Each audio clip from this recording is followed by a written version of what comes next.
What do you think of the reaction you're getting in the party now and the straw poll victory you had at CPAC, that you're being much more scrutinized now, and that you've got to be careful now, and that the party stewards, who they are saying that maybe you're not as hawkish, and maybe when it comes to cutting budgets, you're more reckless. You want to have a plan, or you hope to introduce soon, to balance the budget, for example, in 5 years rather than 10 years, as Paul Ryan wants to do. That you Republicans should be a little bit cautious about you. What do you say? It's hard for me to be anything except for who I am. I'm pretty much a forthright kind of guy. I see problems that our country faces, and I'm just going to keep putting forward solutions. You know, I've always said, look, I had a good job before I came here. I'm a physician. I like doing surgery. I like helping the people to see, and I'm happy to go back at any time. But I think also the country's looking for something different. They're not looking for your traditional sort of cookie-cutter conservative. They're looking for somebody who can represent the whole country.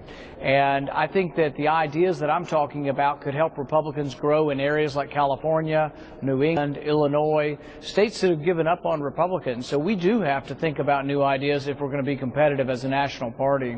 You know, Senator, some of the friction, or whatever you want to call it, between you and Senator McCain, the senator tried to put to rest with me last week by apologizing to you and Senator Cruz for intemperate remarks. How are you getting along with Senator McCain? What do you think of him? You know, I have a great deal of respect for Senator McCain. I have no problem. I mean, we disagree, obviously, on some things, but I do respect his war service and his many years as a P.O.W.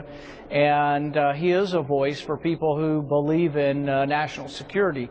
But so do I. So I don't want to say that there can't be more than one way that we can defend our country, and that there's not room for some waste and some cutting and some military programs that aren't being used wisely. But that being said, Senator McCain has also said the same thing. He's been an opponent. Have you talked to each other privately in that regard, one-on-one, or is this essentially speaking to the media? We do. We ride in the same elevator. We ride up the escalator together. We are cordial. We are not going to get in any fisticuffs or anything. Senator McCain and I are fine, but we are going to disagree sometimes. Right. But I also don't think that the people, even sometimes Senator McCain, who thinks we're so different, I don't think we're always so different. He harkens back and says he admires Reagan. Well, guess what? So do I. We both have a slightly different twist on what we think Reagan represented, but Reagan represented a strong national defense, and I truly do believe in a strong national defense. On that, Senator McCain and I really should be in agreement. We're just learning into the Senate, as you probably know, has passed this measure to keep the government funded through the end of September.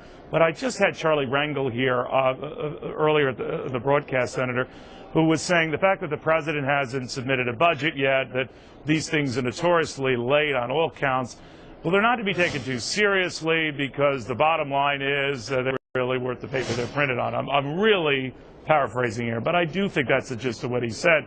I raised the issue with him then why bother if they're just a joke? He quibbled with that. What do you think? You know, I would say that budgets are very important. In fact, we have a law that says that all of our appropriations bills are supposed to agree with our budget. It is a blueprint for how the country is supposed to operate.